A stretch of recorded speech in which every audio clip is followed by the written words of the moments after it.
Okay. Now I'm going to ask Pastor Sam, or I'm going to call him Sam, Uncle Sam, not the American Uncle Sam.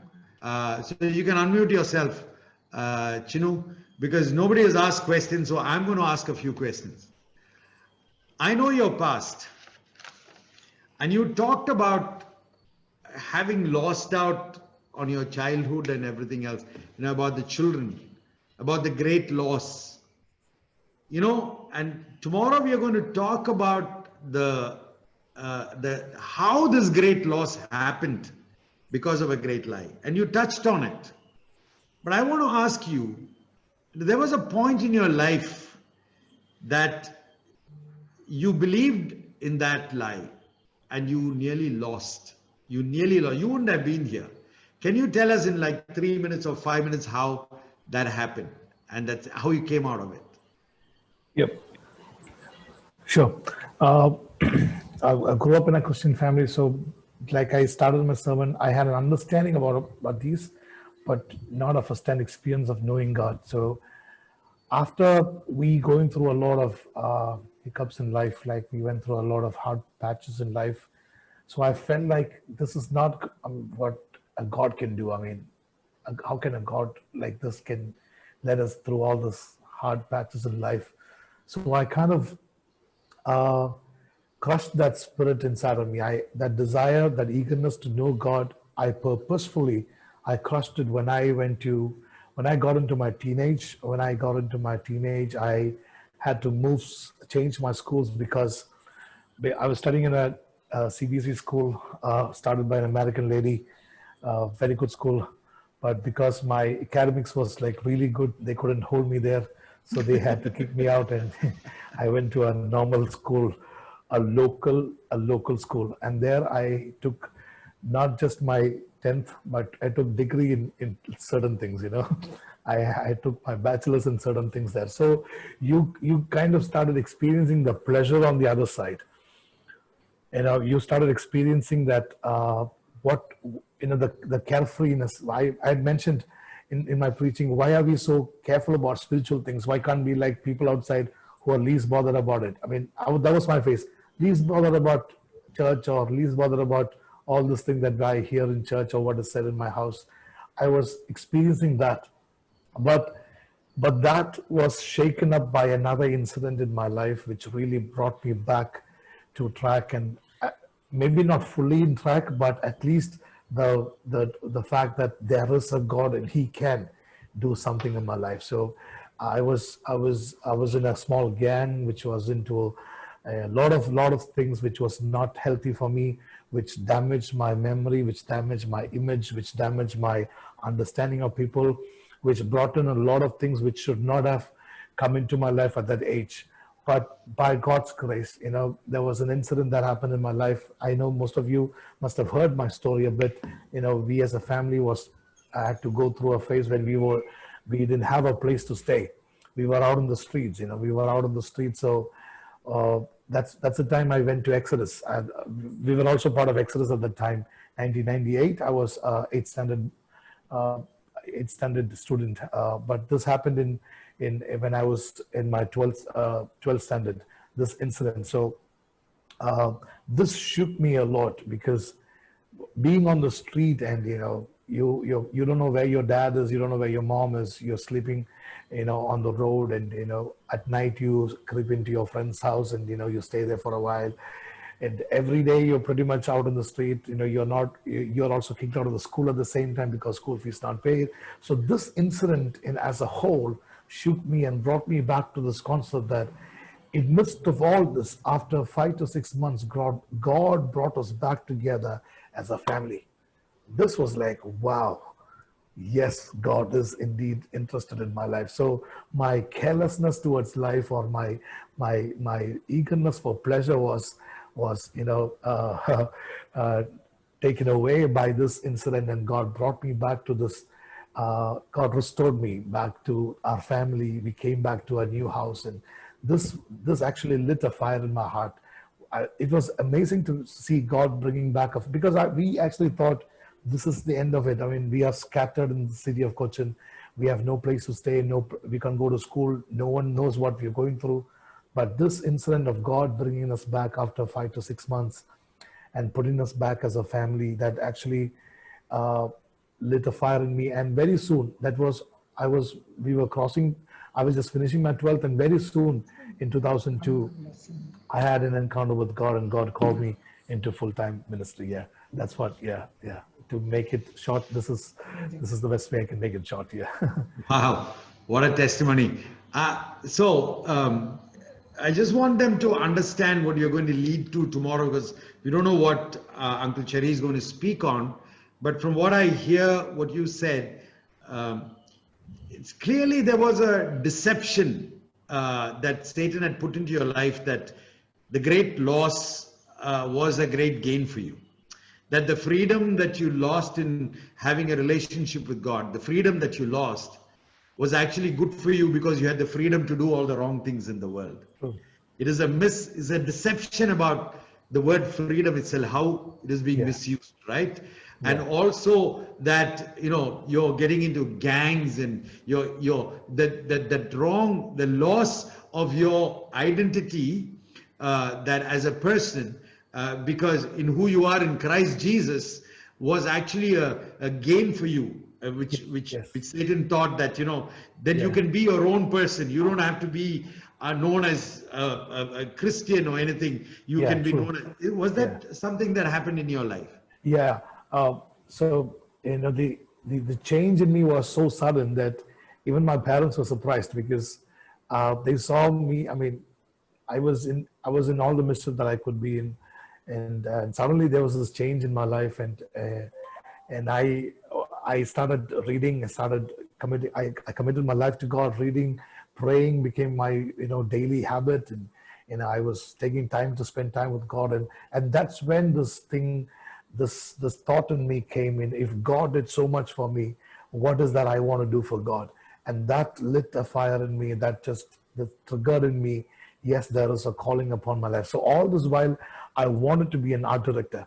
I want to get into advertising. So at this moment, even though I was not a studious person, I was in one thing I was particular, that I want to get into ads. My dad is a creative director, so I wanted to get into ads. But at this point, after my 12th exams, when I started getting closer to God, above this desire came another desire. I want to serve God. There is another purpose that God has for me. There's something else that God has for me. And I started seeking that. And that led me to this. So basically now, I'm not saying, God took away that desire for advertising or designing, but because I choose to follow God, God was faithful to bring it back to me after all these years.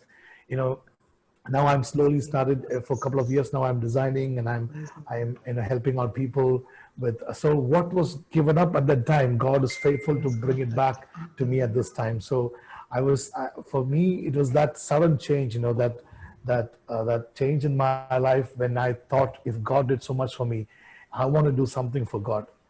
God picked that up, and God started working on that. And very soon I had a desire to serve God. And yes, since 2002 till date, by God's grace, I've been serving God. Yeah, along with the same church. Yeah. Okay. And the final question, we're almost running at the end of the time.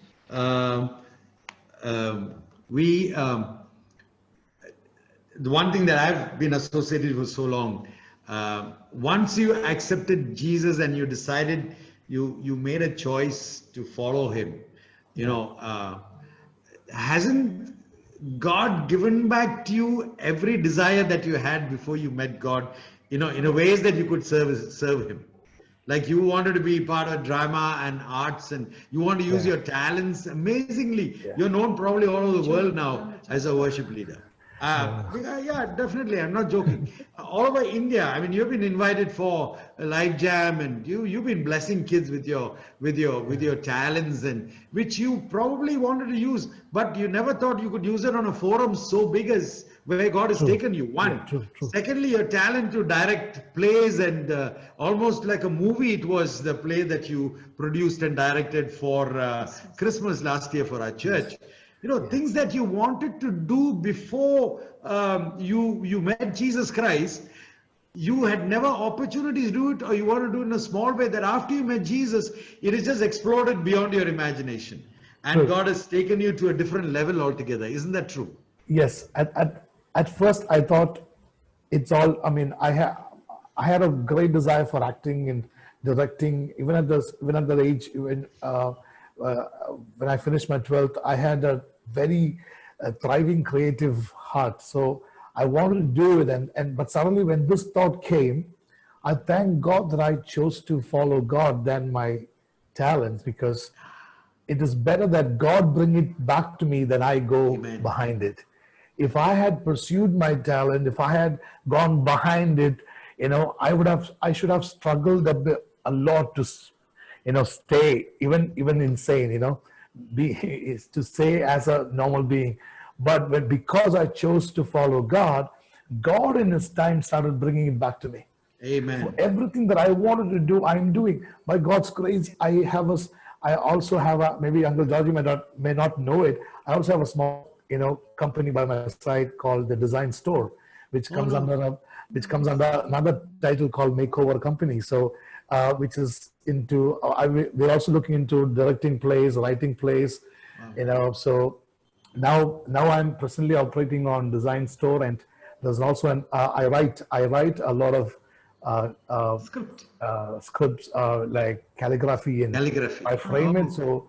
So there's another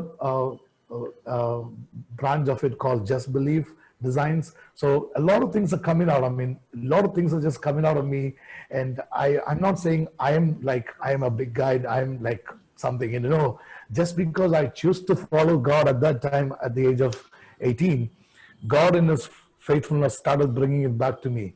When Amen. I took that decision at the age of 18, I was doing nothing, but I was at my pastor's house washing cars, cleaning their house, cleaning church. You are doing something which was way different from what you really desired, but because you you choose to follow God, God started bringing it back to me in His fullness. If I had followed my passions, it would have been, I would have reached to my limit. But when God took it over, He is bringing it back limitlessly. So I will Amen. choose that more than me going behind it. Yeah. Basically, the verse which says, "Seek ye first the kingdom, and all these things shall follow." Hallelujah. So for all the students out there who have a very, very ambitious and you want to follow dreams, let me tell you, you follow God and the dreams will follow you. So, Amen. many times when we follow our dreams, we forget God. So if you would follow God, God is faithful to bring all those dreams in line behind you, waiting to fulfill through you. Yeah. Thank you, Uncle Georgie, for asking that. Yeah. Earlier you used to create for the creature. Now you create for the creator. Yes. Yeah. Yeah, it's a nice way to put it. Yeah.